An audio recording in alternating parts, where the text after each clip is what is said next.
Welcome to the Bioptimizers Awesome Health Podcast. And now here's your host, Wade T. Lightheart.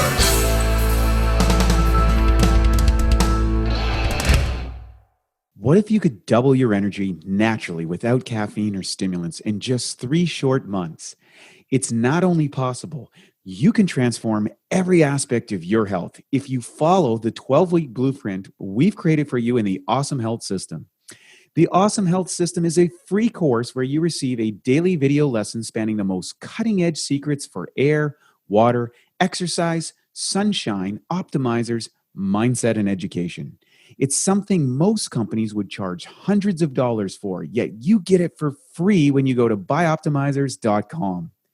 To access your course, register to download the PDF report called 3 Phases of Bioptimization, which gets you access to the report and daily access to the first lesson in the 12-week, 84-day Awesome Health course. Good morning, good afternoon, and good evening, wherever you are. It's Wade T. Lightheart from the Awesome Health Podcast. And boy, oh boy, we're excited today because today we have Jessica Tai that's joining us on the podcast.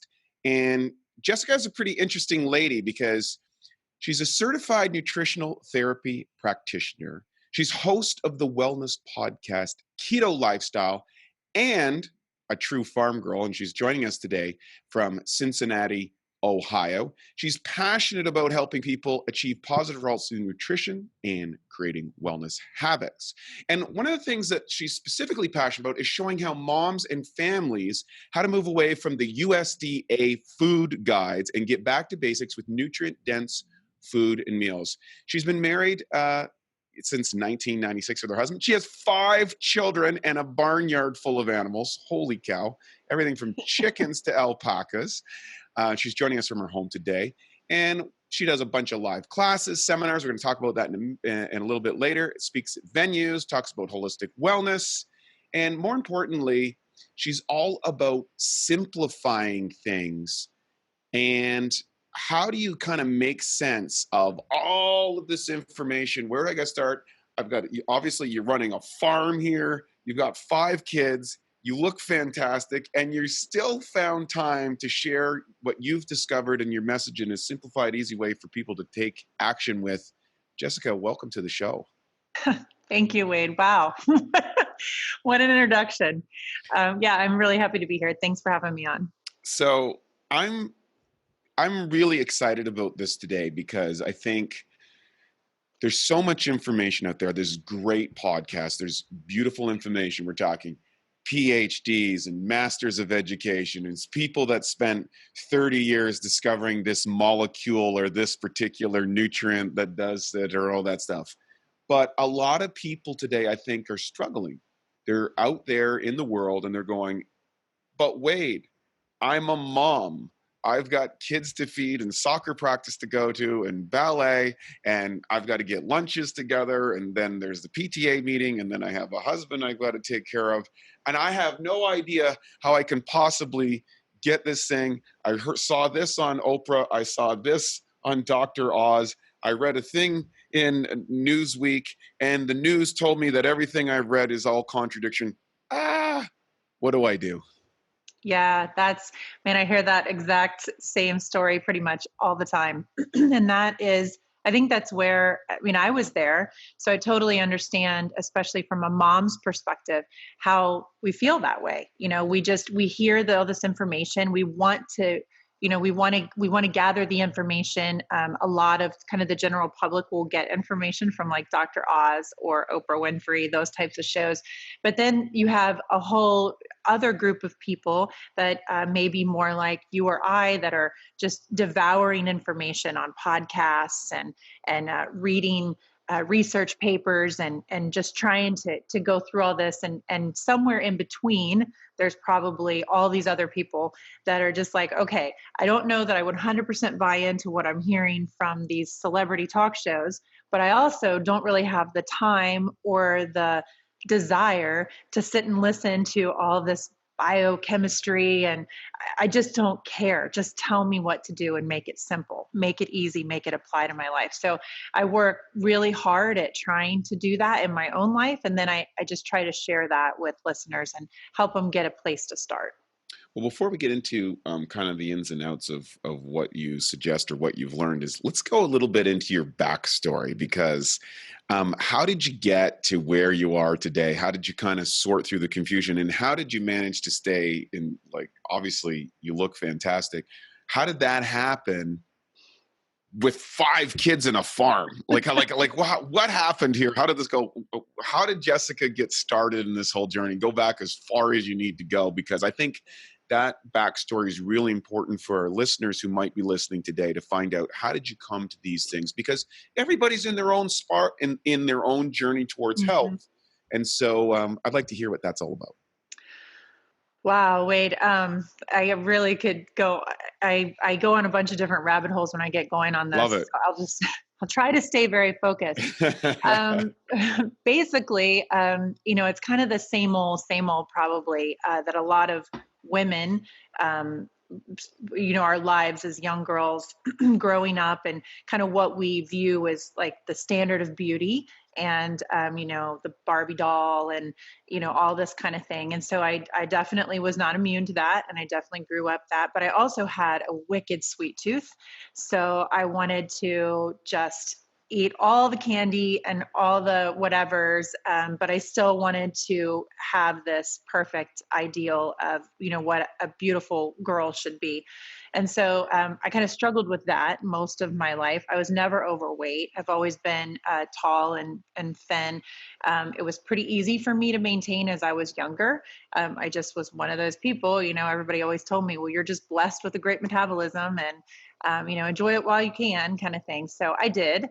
And I also bought very heavily into the low fat. I grew up in the 70s and 80s. So I was a card carrying VIP member of that group in the bodybuilding world. Was like, fat was the end. I mean, I didn't eat butter, I think, for 12 years. Oh, yeah.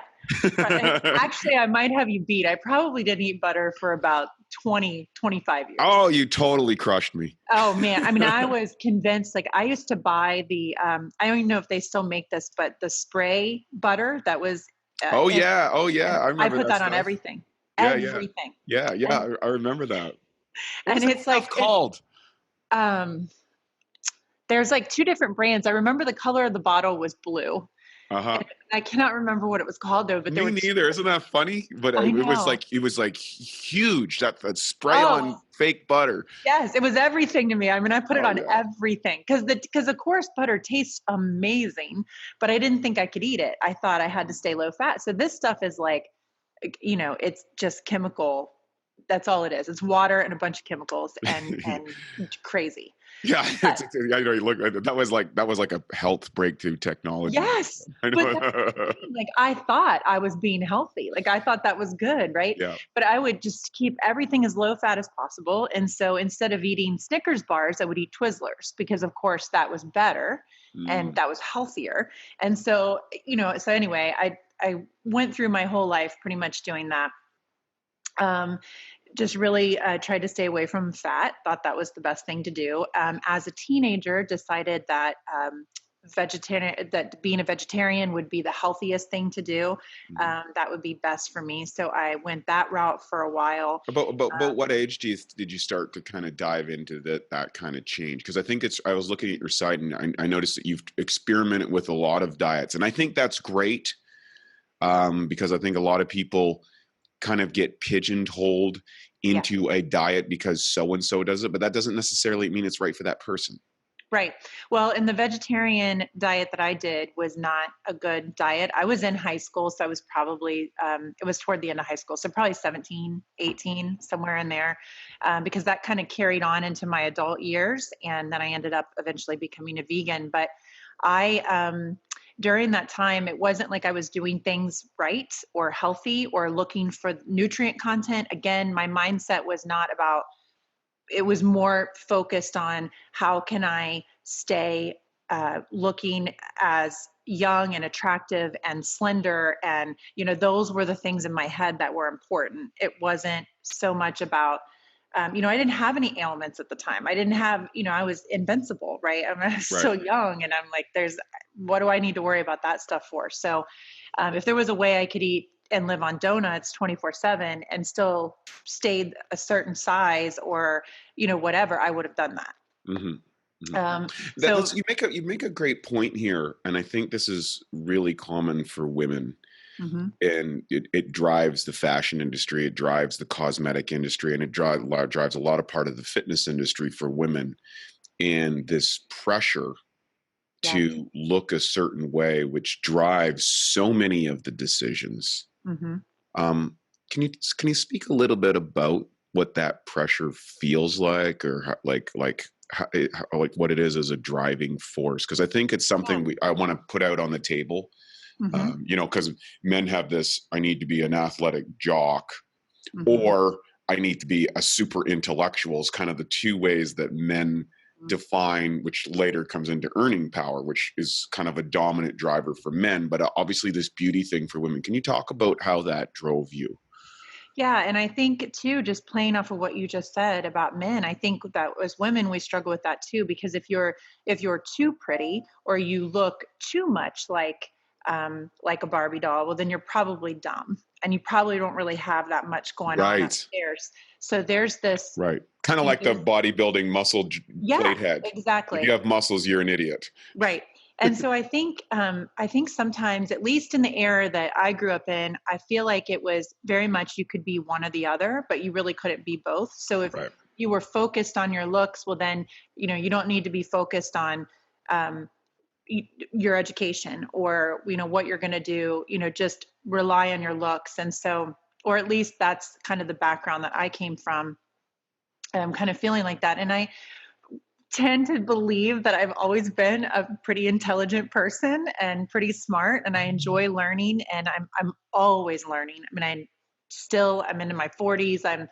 I love to learn. I just still eat everything up. And but it was, I was so focused on the looks, and being a certain size, and that was like, if you were a certain size and you looked a certain way, then that was success. Then you had done it. Like that was like the epitome of um, being a woman, is beauty and a certain size and all this. And I think that as women, as girls growing up, we see that over and over and over again in the media, whether it's music videos, or which just happened to be very big in the 80s. Yeah, uh, you know so huge. yeah, so we got that stuff, from music videos and magazines, which, I don't read a lot of magazines anymore, but again, in the 80s and 90s, that was huge. I mean, that told you everything you needed to know about what you should look like, what you should buy, what you should wear, what you should eat, everything. I remember do you remember the unitards Oh yeah. for the Oh, yeah. exercise, all that stuff? Jane Fonda workout videos. Yeah, Jane Fonda workout videos. I mean, she was the master. She was the Yes. master of the unitard. And I always thought it was best, that whole kind of image was best summed up in the movie The Devil Wears Prada, Yeah. where the lady, one of the people says, "No, I'm on this new diet. I go and I don't eat until I almost pass out, and then I eat a single cube of cheese." Yes. You know, But it's kind of an extreme version, but I right. think it really illustrated some of that drive people have to Yes. stay with the size and that's the outcome is anything, it has nothing to do with health. Right. And I feel like that was, whether or not it was just my perception or it was what was being put out there, maybe other women of my age don't feel that that was the way that they interpreted it. But to me, it was like, okay, that was the most important thing. You were successful. You had reached some goal if that's what you were, very much like that movie. That was the goal. You had to fit Yeah, that mold. You had to be that person. And so, I mean, and what woman doesn't like to feel? I mean, I think we're hardwired to want to feel beautiful. I mean, sure. that's femininity. That's, we want to feel like that. So it's, so it drives you to do a lot of crazy things like restrict calories, because again, we were told it's calories in, calories out. So, I was the girl that, in addition to doing all these different types of diets that I thought would help me be able to control weight, then I was also in the gym 2-3 hours a day doing, all the things that they tell you is going to help you burn the most amount of calories. If it burned the most amount of calories, that's where you'd find me. What kind of exercise were you doing back then?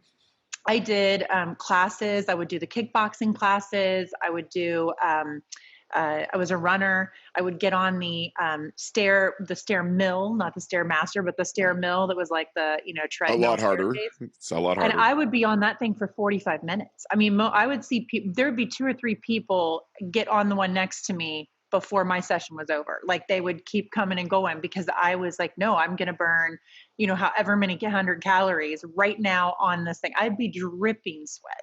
Yeah, I was a personal trainer back there, and they would always have the row in the gym, and there was like the cardio queens that were just cranking out hour after hour on these machines, and especially if they went out and went off their diet on the weekend. Monday, you couldn't get on one of those machines. Like it was like almost a war, and they put signs up, you can only be on for so long. Right. Oh, I ignored those signs. I ignored this. I would go to the spin class and spin for an hour, and I would choose this one instructor that was brutal. She was but I would go and I would just kill it for an hour in spin class. And then I would go out and get on that stair mill for 45 more minutes and kill it on that stair mill. And then I would go hit some of the elliptical machines and then be done. So, I had a goal. I was pretty much like burn all the calories for my entire day in the gym that I could. And then go and eat as little as possible, as little fat as possible. Right. So and you're doing this as a vegetarian at this point. As a vegetarian at that point. Yeah. Now, was there any strategy around a vegetarian, or just like, I'm just not eating meat? I'm just not eating meat. And so it was terrible, Wade. I would eat like every packaged, easy to, it wasn't like I was looking for nutrient dense, good food. I was like, okay, what is the quickest way that I can eat food with the least amount of calories and fat, because I don't want the fat. So I thought, well, the best way to leave the fat behind is don't eat the animal products. Right. And so without realizing that I, was just eating a bunch of chemicals and a ton of carbs, and it wasn't a good solution for me. My body did not like that. So what happened? So what made you go, oh, this isn't working? Like how? Well, there were a bunch of things which we'll skip over, but basically the catalyst for me. So I ended up becoming vegan, and I drugged my poor family. By this time I had a family, and So what I did was. So you got married. So you got married. I did. I got married. And then between actually vegetarian and vegan, there was a period of time where I did go back to eating meat. Mm-hmm. And having babies. And then I felt like after my 3rd child, I just wasn't, I couldn't get back to myself, my body. I just didn't feel, I still had a little bit of weight to lose, but it was more than that. As any woman who's had children knows, it changes your body, not just the weight that you gain or don't lose or, whatever. It's just your whole body changes. I want to segue into that for a second, because it reminds me of years and years ago when I was a personal trainer. I trained a lot of high performance women. And what was interesting is there was a percentage of women that would, about 80% could get back after 1, and about 60 would get back after 2. But after 3, there was a major drop off for women. And I have a theory that women give up a lot of the essential nutrients and enzymes and these things in order to produce the new child. And there's a massive metabolic and nutrient cost for women. And if they don't address those, it oftentimes becomes very difficult for them to get into shape. So it's interesting that you said that, because I've seen this like over and over and over and over again. That 3rd one seems to be the one that's like the tipping point. Yeah. And then you went on, but that didn't stop you. You just said, no, I'm going to knock out 5 kids. Well, so actually my last 2 though are not bio kiddos. They're both adopted. Okay. So I have 3 bios, 3 and 2 adopted. Okay. So, but I think you're right on, Wade. I think that's a great point, because my 3rd pregnancy and 3rd delivery was also really, really hard. And, was basically told, don't try this again. Like, you're done. And I was, fairly young at the time, in my 30s, and, really thought, really, like, I can't have another, I can't I cannot physically produce another baby, but my diet was crap. Mm-hmm. All it was to me, like I was saying, was about body image and weight control and all this stuff. By this time, I also had a lot of different ailments. I had hip issues and knee issues, and was told that I had potentially the hip issues I had were going to move into bursitis. And once I had bursitis, I was in trouble. I was a runner, and I also played sand volleyball very competitively. Mm-hmm. My husband and I played for about 25 years. Wow. And competitive. And I was told by my physical therapist at the time that the running and the sand volleyball were the two worst things I could do. And I needed to get off the court because that was, I had really bad hip flexor issues, and that was, leading to those problems. And that was it. So to me, the running and the volleyball is what did that to my body. Right. And I thought, oh my gosh, here I am in my 30s and I can't do those things anymore. Like, this is terrible. It was so bad that at night I would have to turn from side to side about every 15 to 20 minutes because my hips would start going numb. And it was just a horrible feeling. You just can't sleep like that. And it eventually worked down into my knees. I ended up with plantar fasciitis in my feet. So it was really terrible all the way around. But then I was feeling like just really depressed all the time and tired and just not like myself. I had a ton of energy, always just, I'm one of those people that I cannot sit and just watch like a show. Like I can't sit for a half hour long for anything. Like I'm always up doing things. And that was gone. I just wanted to pretty much sit around. And so I went to my OBGYN to do like an annual checkup. And I said to her, something's really wrong. I think you need to, I don't know, let's do some blood tests or something. I need to check some things. And so among a bunch of other things, two of the things that she told me in that when we got my blood results back were that my cholesterol was high. Now, mind you, at the time I'm a vegan. Right. So my cholesterol was high. And I was like, wait a minute, like I don't even eat cholesterol. Right. And my limited understanding at that time was if I'm not eating the fat and I'm not eating the cholesterol, well, then how could I possibly have high cholesterol? And obviously I'm not going to get fat because I'm not eating the fat. And then also that I was borderline diabetic, type 2 diabetic. Wow. And that my vitamin D levels were like nil. I mean, like I was put on a super high dose of vitamin D at that time. So I left that off and I told her in the chair, I sat right there and I said, how is that even possible? Like I'm vegan. Like I am doing everything. Like I'm eating the perfect diet. Like I'm avoiding all the things that would cause these things to happen. How is this even possible?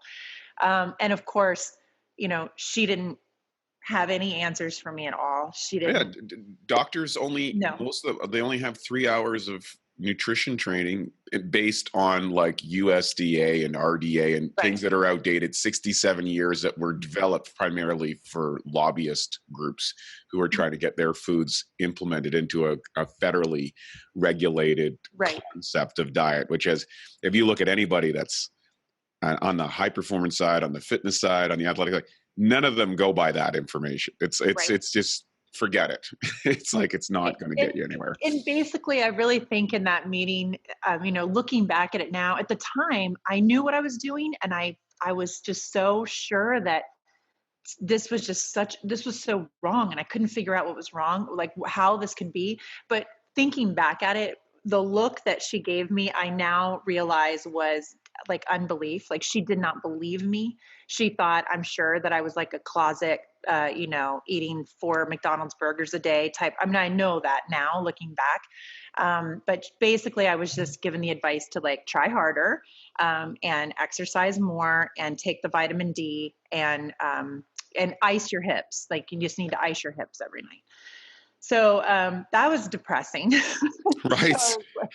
On top of the depression, I think I'll add some more depression. Right. I'm like, oh my gosh, seriously? Like, this is the advice? Like, what am I supposed to do with this?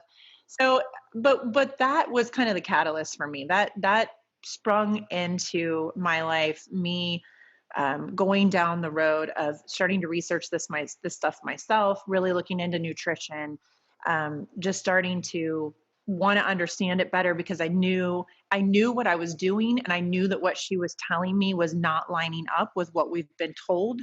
And I just thought, this is not, this isn't right. Like, this just doesn't even make any sense to me. Right. And during this whole time, Wade, another part for any women listening, well, I mean, men too, but women especially, kind of back to the whole beauty thing. My entire life, I struggled with acne, cystic acne. Mm-hmm. Not really. Well, I shouldn't say my entire life. Can you explain to people what bad. cystic acne is? So cystic acne is where you will get like, I don't want to say eruptions, probably isn't the right word, but you will get like bumps, like acne under the skin, that you can feel, and know that there's something there, but oftentimes it won't go away. It'll stay there for a long period of time, or you'll have, they get huge, like you'll have large cysts basically all over your skin, and you can get them on your face, your back, your arms, like whatever, wherever you get them. And I didn't have it a lot as a teenager, like when you would think, that hormones would cause that stuff to happen as a teenager when a lot of people are getting acne. It was actually more in my adult life and more as I was having children. And I also had brown spots, which some people refer to as the mask of pregnancy. So I had those, again, after every pregnancy, they got worse. And so had that stuff going on. So never linked that ever, and nor did the dermatologists that I saw, to any way I was eating or my lifestyle. But I was put on doxycycline, which is an antibiotic, for about 3 years. Wow, that's a pretty serious antibiotic as well, with a lot of complications that can arise out of that. Which is actually why I quit taking it, but not because I didn't understand what it was doing to my gut, and I didn't understand what it was doing to my overall health. But some of those side effects were why I was like, you know what, I don't think I can stay on this anymore. And to be honest, it didn't clear it up. It only helped a little bit. It helped for a little while. So what were some of the side effects that you experienced? I was having, at the time, didn't put it together, but kind of a lot of gastrointestinal, like pain in my abdomen, stomach, bloating, those types of things. And the dermatologist said, well, I don't know, it could have something to do with that. It might not have anything to do with that. Well, you can just come off of it if you want, and we'll see. And I actually kind of slowly came off of it. And I don't know if that's, if people that are on it for that length of time, if that's a protocol, or I don't we're not giving you medical advice here, but you do, if you're on a long-term antibiotic, it was terrible. The detriment to your microbiome and your gut health is sincere, which will virtually impair every single function inside of you over time. Continue on, please. So I mean, that went on. That was also happening kind of simultaneously as all this stuff is going. And again, it was kind of all just in pursuit of vanity and trying to look and be a certain way, until it wasn't, until it became like, I'm depressed and everything hurts, and I'm 30 something years old and my joints are hurting, and I'm told I can't even do these physical activities anymore that I love to do. And it was just, so that was the turning point. So I started doing a lot of research, started looking into it, started making healthier choices, and decided that I needed to, I discovered the paleo diet at that time. Right. And was like, you know what? Okay, I'm going to give this a shot. This makes a lot of sense. This sounds good to me. And so that was like the first time ever in my whole life that I looked at sugar and thought, maybe I need to not be eating as much sugar. Like maybe I shouldn't have a donut 5 or 6 times a week. Like, I mean, literally, like it was just up until that point, it was like, I'll just eat what I want to eat, and sugar happens to be my favorite thing. And then I'll go to the gym and burn it off. Right. Yeah. Got it. Great. So you went into paleo. Yeah. So I did that for a while. And what was your results when you switched over from kind of like I started feeling so much better. Now, at the Mhm. same time, though, I was on this high dose vitamin D. I don't remember exactly how many IUs I was taking at the time, um, but I was doing that. So, and I also started researching just in general other things. So I started realizing that like my sleep was really important. Right. I was always classified myself as a night owl. So always wanted to stay up late and I didn't want to get up early. I would want to sleep as long as I could. I was the girl that hit the alarm, 15 times Right. before I would actually get up. I would hit the Right. snooze and my husband would be like, "Oh my gosh, just set your alarm for when you're going to get up. You're making me crazy." So I had a lot of other things in my life that I needed to get under control. So I started learning about some of those other things. But one of the biggest things that I noticed as soon as I switched to paleo was that the pain, now I didn't link the two at the time, but I did later, was that the pain that I was experiencing in my joints started to lessen. Isn't that amazing? Um, yeah. It's incredible how oftentimes chronic pain. I always say pain is a message from the body to say, "Hey, pay attention to something." And it's unfortunate we want to mask pain oftentimes, but it's just a message from our body, a heightened sense of awareness to pay attention to something. And then so often I've heard this over and over and over again. People make a change in their diet, and suddenly pain goes away. Yeah. And they're like, "Wow, Yeah. really? Food causes pain?" Yes, Right. it can. Continue on. And I did still have pain. I don't want to make it sound like that Right. was like cure all, but I started feeling a little bit better. Like it wasn't, I didn't have to toss and turn as much at night. I was sleeping a little bit better. I started trying to come up with better sleep habits, those types of things.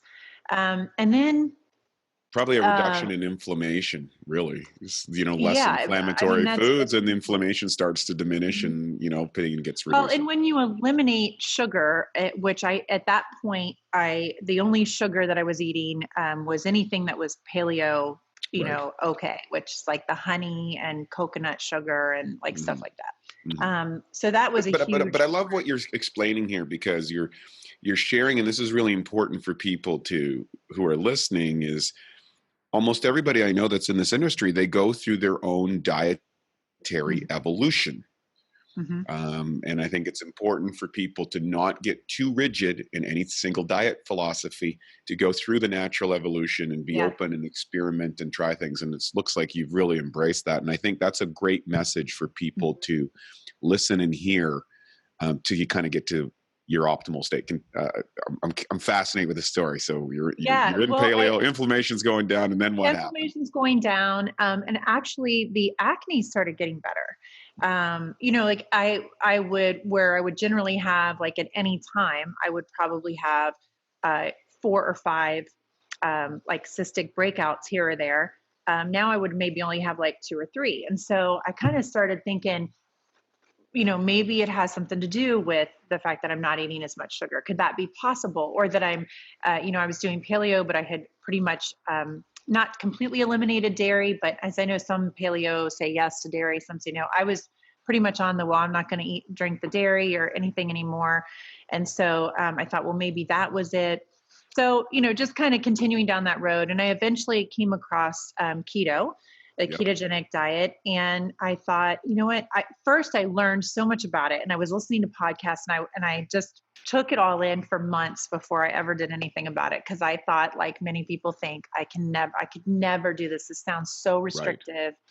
I'm paleo, but I can still eat, certain things that I didn't want to give up, like breads and things like that. So I just, and the high fat, I was terrified of fat still. Right.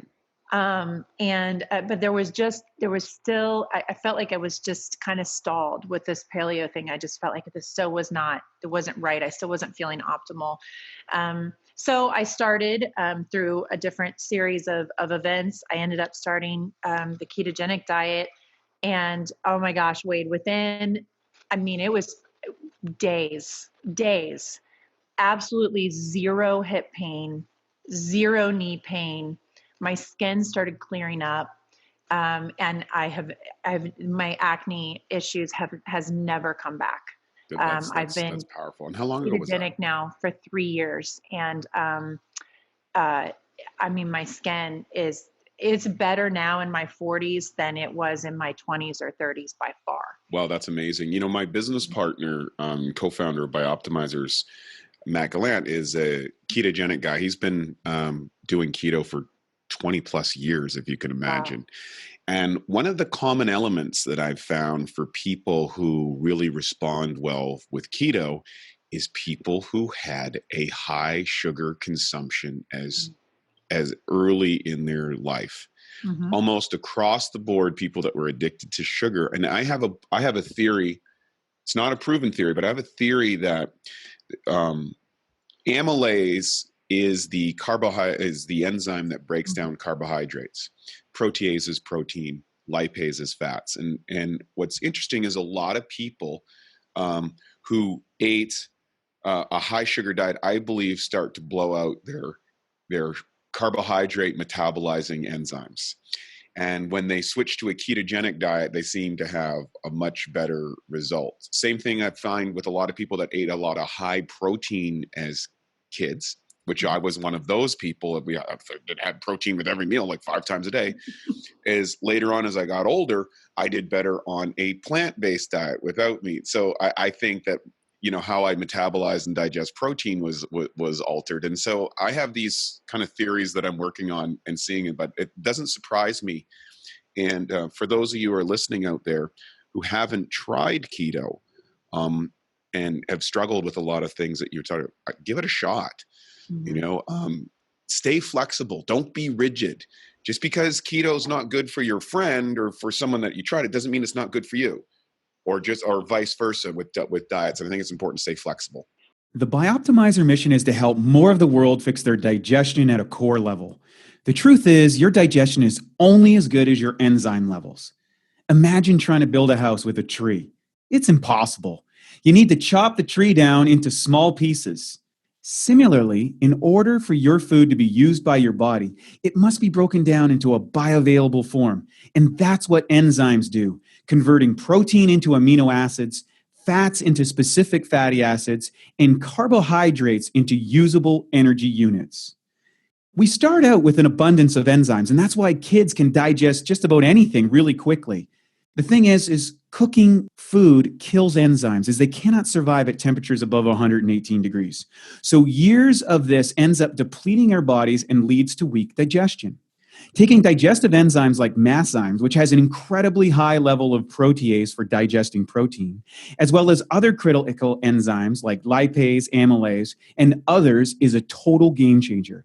Suddenly, you strengthen your digestion, eliminate gas and bloating, boost metabolism, and multiply your energy. Most importantly, you fix your digestion at a core level. To get started with masszymes and to save 10% on your first order, go to masszymes.com. That's MASSZYMES.com and use the code MASS10, MASS10. Well, and I also would add to that, Wade, that it's also important to stay flexible in the way that you're eating anyway. So like, even though I say, well, like, okay, so I have a podcast called Keto Lifestyle, and I'm thatketoblond on social media. So obviously I have a tie to keto, but when I'm talking with people, or I don't identify myself as keto. Mm-hmm. I just eat the way I eat, and I know I feel better if I eat higher fat. I keep my carbs pretty low pretty much all the time, and I just stay away from sugar. Funny you should say that you don't identify with that too, because people want to kind of pigeonhole me as a vegetarian, and I can't stand that label, because it's like, okay, well, I don't eat flesh or whatever, but I don't like to label myself, because I don't want to get identified with a specific type of diet. Yes. I want to be identified with what's healthy for me at any given time. Well, yeah. And then if somebody thinks that you're keto or, vegetarian or whatever it is, then that must mean that that's what you think is best for everybody. And if they're not doing that, then you're disapproving. Correct. Yeah. That's the other thing. This whole concept of judgment, yes, and perception of what tribe do you fit in. And I remember years ago, I was in the raw food movement, and this is kind of classic. I did raw food for 2 years, and you would go to these raw food festivals and people would look at you with this kind of glazed look in their eye and be like, what percentage of raw are you? Oh, And it's like, oh no, I'm a 98% raw. Sorry, you're not a purist. You're out of the right. You know, like this type of stuff. And it can get really cultish with these groups, and people identify with it. And maybe because they did produce great results out of it. And I understand it. And they think that, well, everybody should be doing this.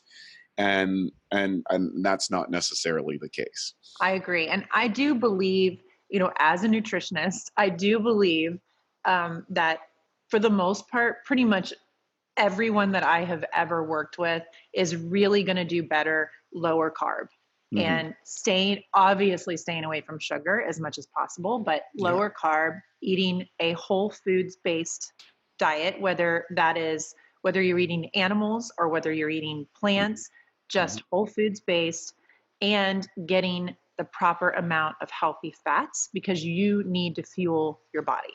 Yes. And if you're keeping the carbs low and you're not eating the carbs, then you have to have another fuel source. So it's one or the other. And I just believe for the majority of people that main fuel source you need to be working on is fat.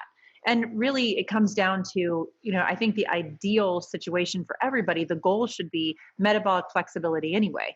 Like I love that. We were never meant to just run on one fuel source anyway. I do believe that fat was probably the primary fuel source we're supposed to run on, and we just have really got it screwed up. We need to flip that whole food pyramid upside down. But if we could get that right, I think the majority of people, our cells need the fat, we need the cholesterol, we need the protein. We don't need the carbohydrates. And I think if people can figure that out and start getting that right, cells start functioning better, your hormones start functioning better, everything has better building blocks, you start feeling better. I mean, I know 100% that's why my inflammation went away. And my body was able, it's amazing what your body can do if you just put the right stuff in it.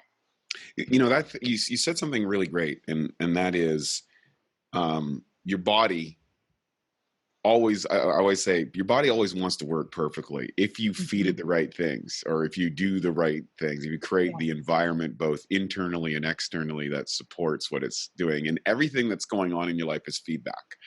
Yeah. And it's not bad, it's not good, it's just feedback. And if you can strip away the emotions and say, well, kind of do a Dr. Phil on yourself, is like, well, how's that working for you lately, Wade? Right. And if it's not working, go out and get that expertise, get some insight, and run an experiment.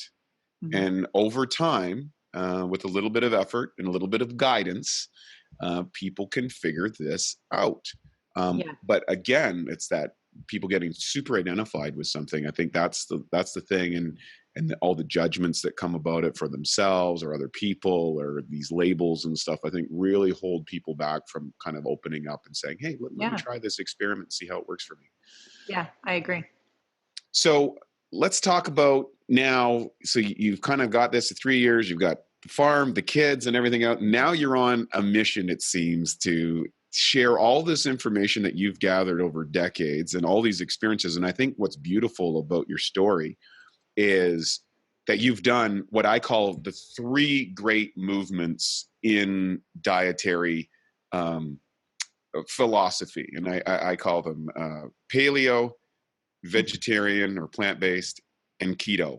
And I have a belief that there's a bell curve of where people fit on that, and what happens is we always hear about the best parts of the bell curve on any given diet. The people that are that cured cancer and overcame disease, like that whatever worked those are the people that the quote unquote experts advocate is how this works.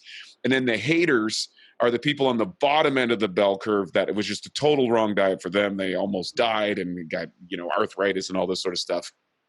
And then that's why they jump on the bell curve that's whatever. And so there's a perception out there that we just tend to ignore everything that conflicts with our own biases. And then we cite these statistical studies, and then there's a research program put up that's been sponsored by some food company or some advocate. And so what happens is people are lost, but you know, so-and-so, the New England Journal of Medicine said that I should be a vegetarian. But then it's like, well, no, you know, the Harvard MD says that I should be paleo. And then, you know, the latest experts from longevity that came out on Joe Rogan said that you need to be on a ketogenic diet, like Tom D'Agostino or something, as this is what the Navy SEALs are doing. So very astute, educated people who have a great argument, have statistical facts to bring them up, brings us to this moment of like, who do I listen to? Because obviously these people have more authority than I do. Oh, I don't know what to do. So how are you solving that for people, Jessica? Because I love your message and what you share. Well, I think this is kind of one of those moments, Wade, where I just want to tell people, like, don't listen to anybody else. Stop listening to podcasts, which I hate to say that because I'm a podcaster, but Susan Powder, stop the insanity. Right. Like, just stop listening to all these talking heads everywhere, like, that are telling you, do it this way or do it that way, or do, you know, like, if anybody was watching my journey as a vegetarian, they'd be like, oh my gosh, it was like the worst thing you could do, or as a vegan, but it's because the way I did it. Like, I did it horribly. I mean, it was terrible because of the way I approached that. So I think it comes back to, you need to do what works for you, what is, you know, get a little bit intuitive about, you know, is what you're doing working? And going back to the Dr. Phil thing, right? Like, how's that working for you? Like, don't worry about how it's working for your neighbor, and don't put so much stock into, you know, why do we need a study for everything? That's like, I really need an answer for this question. Like, why does there have to be, how about the study of our human existence and what we've eaten for the entire time we've been on this planet? It's just real food. If you can grow it, raise it, and eat it, then eat it. But if it comes in a box on a store shelf and has, you know, anything more than 1 or 2 ingredients, don't eat it. Like, really, we can keep it that simple. It could be that simple. So I feel like we need to just stop complicating everything. You don't need to label yourself as any particular thing. I mean, there are days that I don't eat any meat. There are days that my plate might be like last night. My husband and we had a long day. I'm trying to feed all these kids. And I'm like, what do you want me to do? So I stopped at the store, grabbed some grass-fed steak, and we just grilled out some steak, and I had some crab meat that I sauteed up in some butter, and I put that on my steak. So my dinner was a steak with crab meat and butter. Like, that was it. So, you know, does that make me carnivore now because that one meal was carnivore? Or, you know, yesterday when I sat down and had a big, huge, gigantic salad and all I had was vegetables, I didn't have any animal products. So that was I vegetarian yesterday because that's what I ate? No, I'm just eating real food, and I'm eating what my body is asking me to eat. Like, that's what sounded good to me. So I'm assuming that, okay, I probably need those nutrients in that food right now. I probably needed that fiber. Last night, I was just famished and I just wanted some fat and some protein. So that's what I ate. So I think we just try to focus on just keeping it a little simpler and just eating real food. I mean, really, I think it just comes down, it sounds almost too simple. And I also want to add this, Wade, because I think mindset is a really big part of this. And I know a lot of people talk mindset and, you know, it's like, oh, it's like the new buzzword, mindset. And it tends to people, you know, a lot of people will be like, oh, this woo woo stuff. Like, I don't like, whatever. I don't need to hear about it. But I really think that, that we need to be very, very cognizant of how we feel about ourselves and about the food that we're eating. Mm-hmm. So if eating is always a stressful situation for you and you're always like worried about, like, we're talking about the labels, like, oh my gosh, but I'm keto, I can't eat that. Or, oh my gosh, I'm paleo, I can't eat that. Or, oh my gosh, but I'm vegetarian, or I want to be vegetarian and I can't eat that. That produces cortisol. Food anxiety. Yes, that is a very stressful state to live in all the time. Your body is going to treat that the same way as it would treat you running from a tiger. That it's the same chemical messaging, it's the same hormonal messaging. We have to stop that. We have enough of that kind of stuff all day long, all the time, that we maybe cannot control. Traffic and things like this in our life that are just normal everyday things. But the way that we think about our food is something that we don't have to stress about it. So I feel like I just want people to try to not stress so much about what they're eating. Just try to focus on keeping it simple. And just, if your body is asking you for something, now if it's asking you for a donut, maybe say no. but if it's asking you for some real food, try going with that. And then think about how it's nourishing your body. I mean, that sounds kind of silly, but really think about what you're eating and what it's doing for your body. When you eat the fat, how it is lubricating your joints, and it's building these awesome cell membranes, and the collagen that's going to give you good, healthy skin and nails and hair and keep you looking young, and or the minerals and the vitamins that are in these different foods that you're eating, and the minerals that are in the vegetables that you're eating that your body needs. And just really trying to focus on those things, and less about like, oh my gosh, am I being bad or am I being good in what I'm Right. eating? Right. That's a really great point. So I know that you help a lot of people. You have a podcast, you have some recipe books and these type of things. Who is the type of person that kind of comes to you? What's their generalized challenges that they have? And then how do you go about helping them correct them? So I would say the people that I see the most are probably moms, definitely women are who come to me the most, but a lot of moms that are really just struggling through how to navigate all this. We send our kids to school. If you send your kids to school, then they go to school, and oh my gosh, these school menus are atrocious. I Hmm. mean, Yeah, I know. Where's the science behind? I always love this about hospitals and schools. mm, People talk about, a better education, higher education, or getting their yeah. education, and they talk about, um, healthcare. But I'm Yeah. like, where is the science in hospital food, and where is the science in a child's cafeteria? And if we can't address basic dietary habits that are going to support growing kids and help them to develop mentally, I mean, Yeah. the reality is, as a mom or a dad, we have to take control of that environment, because if we left to the powers that be, I'm Mhm. sorry, our kids are not going to do that well. No, and just as a really quick little aside here, the powers that be, it's not a conspiracy theory, but if you're listening, the powers that be are the corporations. They are big food. They are big pharma. They do drive those situations. Like, Sure, for absolutely. instance, and if you don't believe that, then here's a quick little story for you.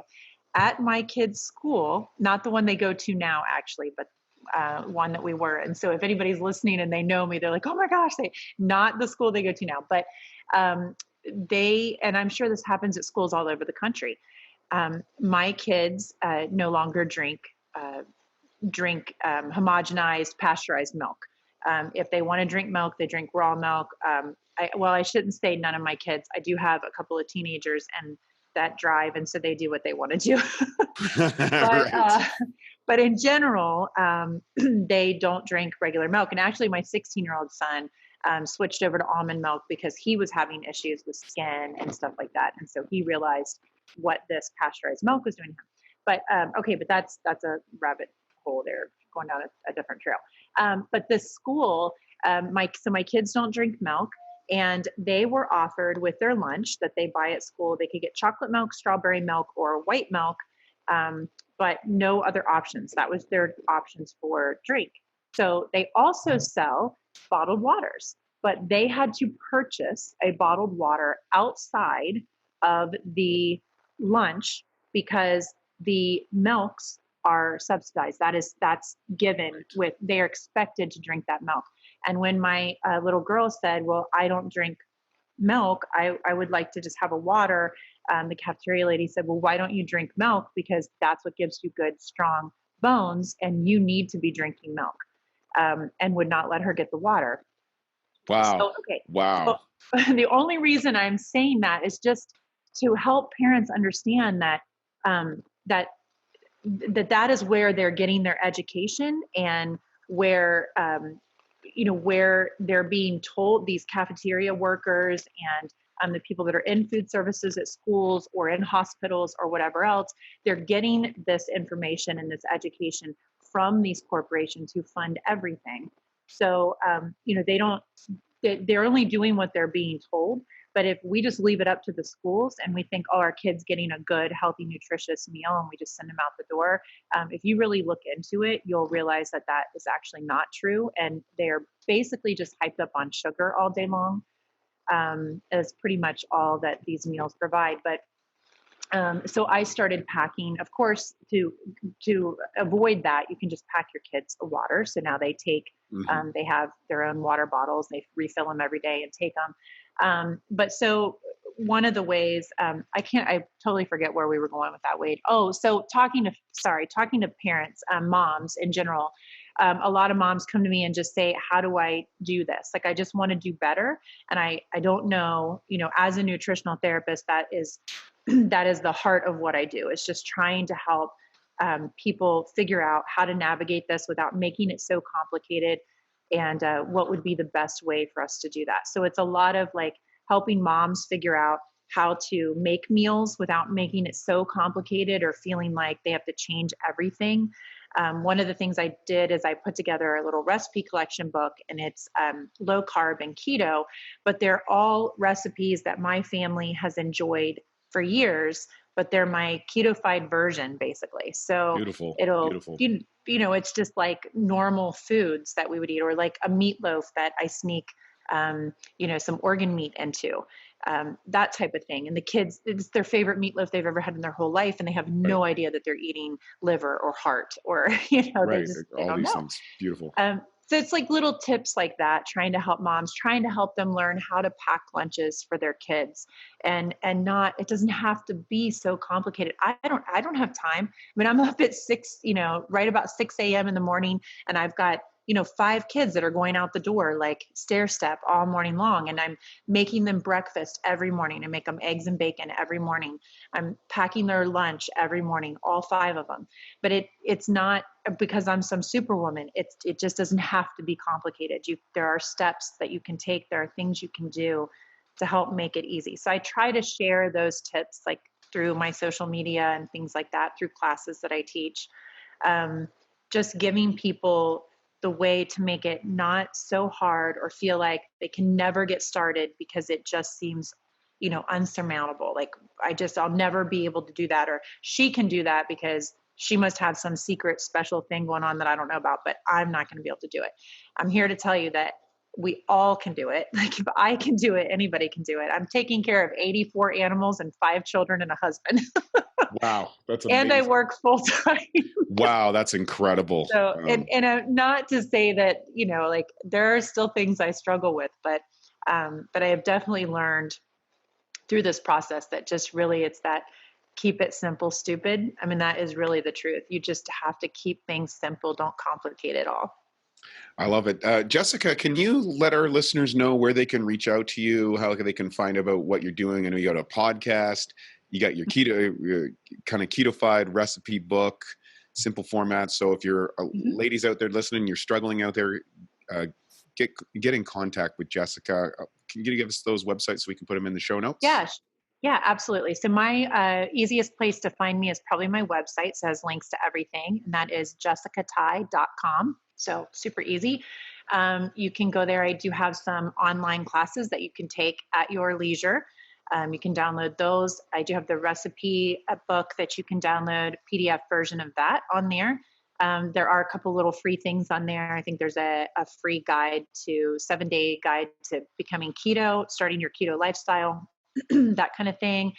I do have some upcoming events and things on that you can get more information on about there. They get posted on social media. I do have, I'm on Facebook at Jessica Tai Nutrition. So it's facebook.com/Jessica Tai Nutrition.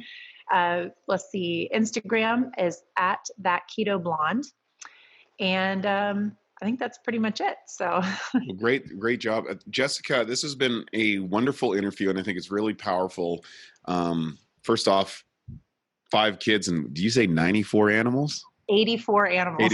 84 animals, 5 kids, and a husband, and an amazing journey from a donut-eating, sugar volleyball player to running essentially a family empire here. And, learning out. And what's beautiful is that you're helping other people kind of sort out all this stuff. So for everyone listening, check out those things, jessicatai.com, Facebook, Jessica Tai Nutrition, and Instagram.com, thatketoblond. You can reach out, get the diet book, check her out, see what's going on, and follow this, because you know what? This might be the step that you're looking for. So I want to thank you for joining us today, Jessica, and I want to thank all of you for listening today. Make sure that you say a like, thumbs up, put your comments in the YouTube channel, whatever you do. We love hearing from you. And again, go out and make your day awesome. Thank you so much for joining us today. I'm Wade T. Lightheart from the Awesome Health Podcast. Have a great day. Thank you. And now for a Bioptimizers fixed digestion tip: how to get away with eating sugar. Hey, look, sugar is normally one of the worst things for you. But let's be honest. I mean, we all cheat from time to time. And here's a little trick that will ensure your body benefits from the sugar. Now, before you eat or drink anything sweet, take 5 to 8 capsules of P3OM. The patented strain in the formula devours sugar so fast it literally doubles in the body every 20 minutes in the presence of sugar. That doesn't mean that you can or you should eat a bunch of sugar or sit around all day doing that. But on the days that you do cheat, or you go after one of those maybe meals that you wouldn't normally do, this ensures that you get something in your gut that eats the sugar. And it's not going to feed the bad guys or spike your blood glucose nearly as much. So to learn more about P3OM and its sugar-devouring and protein-digesting properties and how it can transform your gut and metabolism, go to www.bioptimizers.com. Thank you for listening to the Bioptimizers Awesome Health Podcast. You can find more information at bioptimizers.com.